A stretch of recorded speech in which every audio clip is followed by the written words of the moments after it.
The practice of electing a patron saint as a personal or group intercessor is unique to the Roman Catholic and Orthodox churches. But even among members of our own faith, the concept of patron saints is often misunderstood.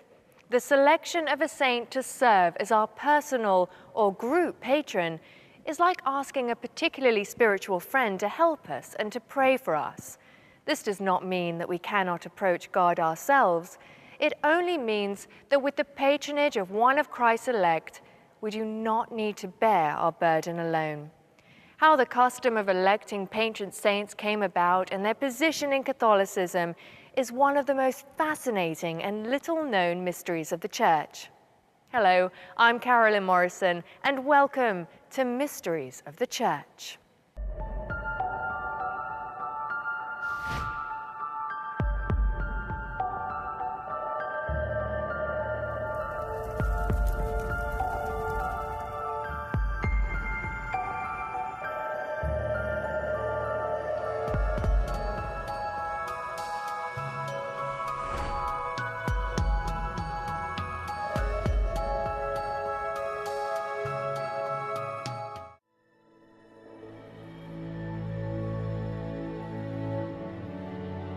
I think to talk about patron saints, you really have to know what saints are. Sanctity is really an element of how well we come close to our God who created us and who calls us to himself. The saints are the people who have succeeded in doing that. I think what the saints are, going back to that basic understanding, men and women who followed Christ, who lived a holy life. And they inspire us, they encourage us, and as we look to their lives, as we read their stories, as we read their writings, they're meant to bring us closer to God. And if someone says, well, I prefer this saint as opposed to that saint, you're free to choose. Among all the saints who have been canonized, some become regarded as particular patron saints for certain places or persons or needs or occasions. A patron is someone who does good for you. It comes from the Latin word for father, pater. It's a variation of that. But a patron saint also can be someone who, for a particular individual, they ask them to intercede for them. You know, the saints don't do anything for us, they intercede. Jesus, who is God, is the one that performs the miracles. But the saints intercede like a friend. And this person has been chosen as a particular intercession before God for either a person, a place, a community, or an organization. I think the saint who best captures what it means to be a patron saint is once again more of a modern saint, and that's Saint Therese, who lived in the latter part of the 19th century. She said in her writings, "I desire to spend my heaven doing good on earth." I think that could be the banner for what it means to be a patron saint. In the earliest church, it was a time of persecution. There were many martyrs, and the very first people to be venerated as saints were those who were martyred, and frequently they were venerated at the place where they were martyred, or sometimes at the place where their remains were interred. So naturally, when they consecrated a church to public worship, or what they would have called a temple for worship, they would have consecrated to the memory of one of these martyrs, and they would call on that martyr for his or her intercession on behalf of the community. The clearest example is St. Peter and St. Paul, both in Rome. And you had pilgrims going to these sites to venerate, to be in the presence of the remains. And so the churches became associated with particular saints. At its earliest beginnings of electing patron saints in the Catholic Church, especially since the period where Christianity was permissible to be lived and to be believed in public, it was associated with a location, with a place that kind of captured and was able to maintain the memory of a martyr. People sometimes, particularly in the United States, we look in Brooklyn, many of the churches are named after the patron saints of the various immigrant groups. You know, they came from their town, from a particular town in Italy or Ireland or from Peru or Mexico. There wouldn't be a formal process of an election of a patron saint. It could be very simple in that a community or a person elects a patron saint or chooses a patron saint, but the church does not have a formal process by which that is established. Through the course of the centuries, when someone was baptized, they took, quite often we say, a Christian name, meaning named after one of the saints, more often than not. You know, if someone's even in profession or someone lives in a particular nation and they say, well, this saint is my saint, they're free to choose. So the saints really are our extended family in heaven. And so in a simplistic form, that's really what the patron saints are. Now that we understand what it means to be a patron saint and how the practice of electing patron saints came about, in the next segment, we will answer the question of how particular saints became connected with particular needs and situations. Mysteries of the Church will be right back.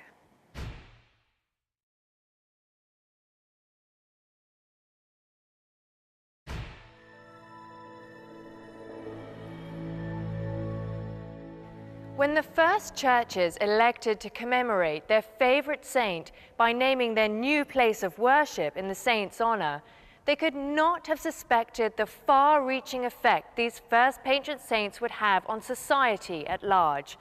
Over the centuries, countless social and business groups, professions, individuals, and even entire nations have looked to the patronage of a favorite saint to help them during both good and bad times.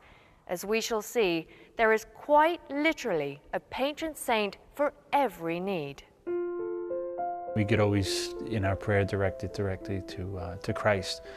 But it is helpful when we intentionally consecrate, and we intentionally name and put before us an example of a saint that likewise served in this profession or strove for holiness in this ministry, and that we recognize them, place them before us, and then try to likewise live that profession or exercise that ministry in the way the saint did. When you look to the saints, and people may say, well, how did so-and-so become associated with this profession?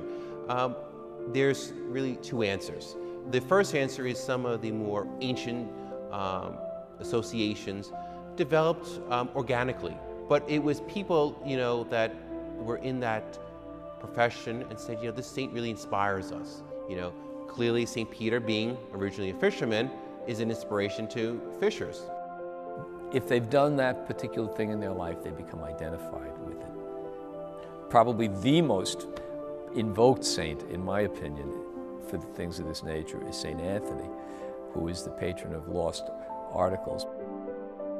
St. Anthony was a Portuguese priest who was one of the earlier members of the Franciscans. He was known as a terrific orator and preacher. He converted souls. And he's associated with lost objects because he helped to recover so many lost souls back to the faith. There are different reasons or opinions about why this devotion continued to grow and to spread, and why St. Jude was elected as the patron saint of helpless causes or desperate situations. So Jude became a true apostle, that after the resurrection of Christ, he preached the gospel. He speaks about Christians and encouraging Christians, because now they're living in desperate situations. They see their fellow Christians dying and being murdered.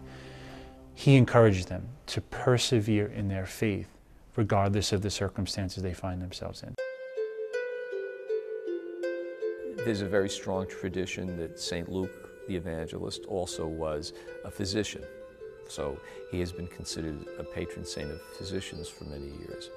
St. Apollonia, who was one of the ancient Christian virgin martyrs, part of her torture of martyrdom involved all kinds of disfigurement, including pulling out a lot of her teeth.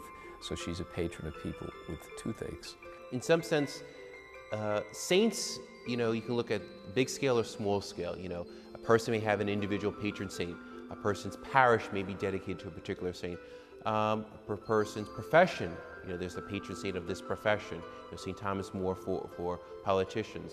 And then you have the notion that nations or countries have a particular patron saint, someone to be their intercessor. In terms of patron saints for countries, it seems to me they fall into three categories. It's either where a particular saint was born, or it's where a particular saint lived and worked, or in some cases it's where a particular saint died. Okay? So Saint Joan of Arc, of course, was a young French woman. So the French identified with her, even more so for the fact that she helped to liberate their country from the English. St. Patrick actually wasn't Irish, that's pretty much agreed upon, but he devoted his life, his work, his effort, and his impact in faith to the people of Ireland in a massive way. So we see that all throughout the world, that a given country would elect a patron saint who was the one to first preach the gospel, to first bring the saving message of Christ to that country. We have different reasons why different countries would identify with a particular saint. Somebody like St. Bartholomew the Apostle, he's regarded as a patron of Armenia. He wasn't Armenian, but he was probably martyred in Armenia according to very strong traditions. One of the great patron saints of Europe is St. Benedict. That's one of the reasons our Holy Father chose, when he, right after his election, said one of the reasons he picked the name Benedict. St. Benedict was the patron of Europe, or is the patron of Europe. If I was to highlight a female patron saint to really bring forth the understanding of the Church and the understanding of the Christian community of the importance of female saints, it would have to be Catherine of Siena, who was truly one of the great saints in the life of the Church. You think of all the great Italian saints from the early Church to present day.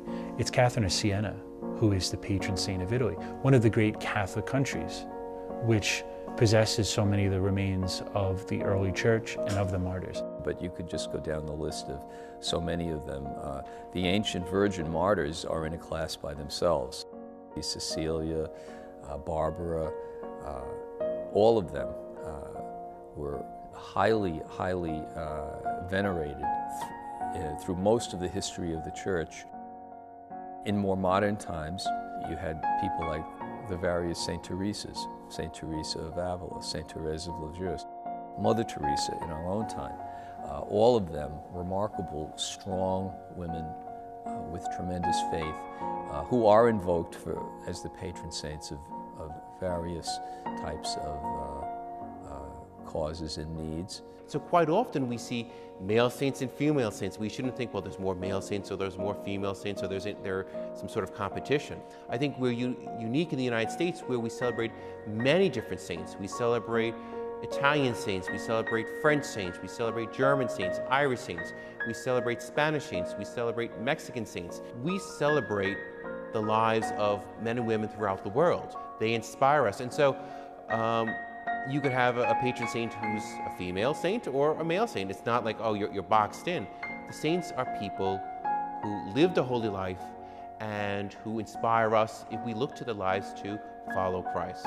So if there's a female patron saint that I would focus on, it would be St. Catherine, to show that whether you're a male or female or whatever state you find yourself in life, that you could bring about great good in living a life of holiness for the Church. I think in a certain sense the Church discovered feminism long before secular American culture did, because you had women like St. Catherine of Siena giving very definite instructions to the Pope back at the time of the Avignon captivity. You had St. Teresa of Avila reforming convents full of religious, including religious men, throughout Spain and Europe in her lifetime in the post-Reformation. For centuries, both male and female patron saints have been helping ordinary people and entire nations cope with the stress and turmoil of everyday life by carrying our prayers to God. In the next segment, we will look at some very special patron saints whose holy lives have been incorporated into some of our most popular public holidays. Mysteries of the Church will be right back.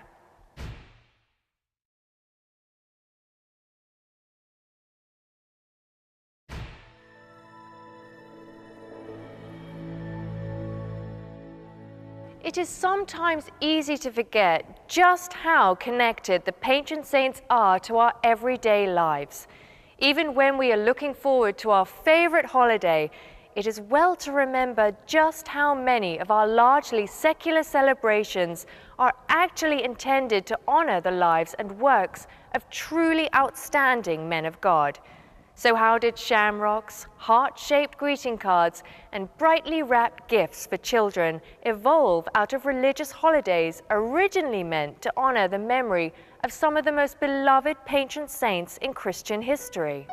So even though a particular community or a person or a church or an organization has claimed or nominated or elected a saint as their patron saint for a given reason, that doesn't mean that others can't call upon that saint for a different reason. Obviously, St. Patrick would be an example of that. Even though Patrick is the patron saint of Ireland, that doesn't negate the possibility of him becoming a patron saint or a saint that is dear and near to another community. St. Patrick is the patron of Ireland, but also the patron of Nigeria. I found this out a few years back where a priest of Nigeria told me that St. Patrick was the patron of Nigeria. And listening to him, it made sense. The great missionaries that came from Ireland went to Nigeria, and of course they brought St. Patrick. People often like to think that St. Patrick is Irish, and we claim that. But Patrick himself was from the British Isles. He was from what would be today Wales. He was a Christian in the latter part of the 4th century. But what happened to Patrick was that he was taken into slavery, that he was taken into prison and brought to Ireland. And he spent many years in Ireland as a prisoner. Upon his release, he returned to England, what we would now call England, to the British Isles, and became a priest and ultimately a bishop. And in his prayer, he felt the call of the Irish people, who were still pagans. And so St. Patrick returns to the land that enslaved him, we could say, to share the message of Christ. And so in a unique way, St. Patrick brought the faith of Christ to the men and women of Ireland. And during his lifetime, we see a dramatic conversion, a dramatic change where the church really begins to blossom in Ireland. Nobody loves St. Valentine's Day more than Hallmark and those who own restaurants. But we see that the holiday, or marking on our calendar February 14th, has taken on a different meaning in recent years. Our records, the historical documents we have, indicate probably 4 or 5 different St. Valentines. In other words, a number of saints who happen to have that name, most of whom did live in the first few centuries of the church, most of whom actually were martyrs. But St. Valentine was a real-life person, and it was a saint. St. Valentine lived in the latter part of the 3rd century, and he was the Bishop of Rome. And as we know, during that period, the Christian faith was still persecuted. They were not allowed to publicly worship God or to profess their faith in Jesus Christ. At that period, at the end of the 3rd century, the emperor of the time decreed that his soldiers, those who were serving in the Roman army, could not wed. So Valentine, in secret, in private, began to witness the marriage of soldiers to their sweethearts. Valentine was eventually imprisoned. He was given the opportunity to be released if he did not profess his faith in Jesus Christ. And at the end, he said, "From your Valentine." It probably has to do with what St. Paul said so often in his letters, "The love of Christ impels me," and that concept of love for God translates into love for neighbor, and including the ability to have romantic love that is a fully Christianized love. Nicholas is another example of a saint from the earlier life of the church, whose devotion grows at a later period, which is a bit mysterious, is a bit puzzling. St. Nicholas, of course, refers to St. Nicholas of Myra. Myra is a city in Asia Minor, which is modern-day Turkey. He lived in the 6th century or so. He's a figure who is closely associated, documented with his pastoral ministry as a bishop, his tremendous generosity to the poor, and his ability to work miracles. So this is the 4th century. And we see only in the Middle Ages that a greater devotional awareness of St. Nicholas grows. There was, maybe we could say, a tale told about Nicholas, who came to the aid of young children. It was during a difficult time where a man kidnapped children and killed them. The tale tells us that upon Nicholas's knowledge of this situation, he comes to their aid and brings the children back to life. So the tradition grew that on his feast day, on December 6th, because of his love for children, because he gave to these children, that the tradition grew of giving gifts to children on December 6th. In close proximity to Christmas, but not on Christmas. Saint Valentine, Saint Patrick, and Saint Nicholas all play an important part in helping us remember the true meaning of their particular holidays. But what about the patron saints that help us through our everyday lives? And what if we have a job in a newly created profession? Do we also have a special patron? In the next segment, we will look at those saints who represented jobs which no longer exist, and those who watch over new jobs created by our modern world.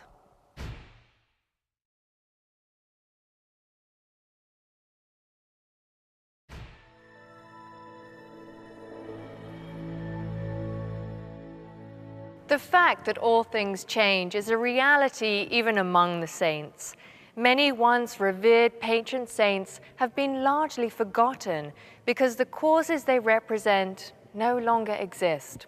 But those seeking a sanctified helpmate and intercessor in times of stress need not worry. There are always new patron saints ready to intercede on our behalf in this new and ever-changing world in which we live. When we look to patron saints, people may say, well, what happened to those professions that no longer exist? And now we have new professions, people that work with the internet or various forms of technology. I think there's a danger to say, well, look, they've been demoted, their field doesn't exist anymore. But what the saints do, or patron saints of professions, come and go as professions come and grow. But just because a profession no longer exists or has somewhat gone by the wayside, we should never feel that, well, now the saint's been demoted. No, the saint is with God. I think one saint that we could highlight that would fall into this category of saints that have kind of fallen by the wayside would be St. Christopher. As we know, St. Christopher, many people even today are named St. Christopher, and his devotion was far and wide. But the church no longer claims St. Christopher, we could say, because we can't ascertain the real truth of his actual existence. So that doesn't mean that communities can't call upon the memory of St. Christopher, because ultimately when we call upon a saint, we are calling upon the power of God anyway.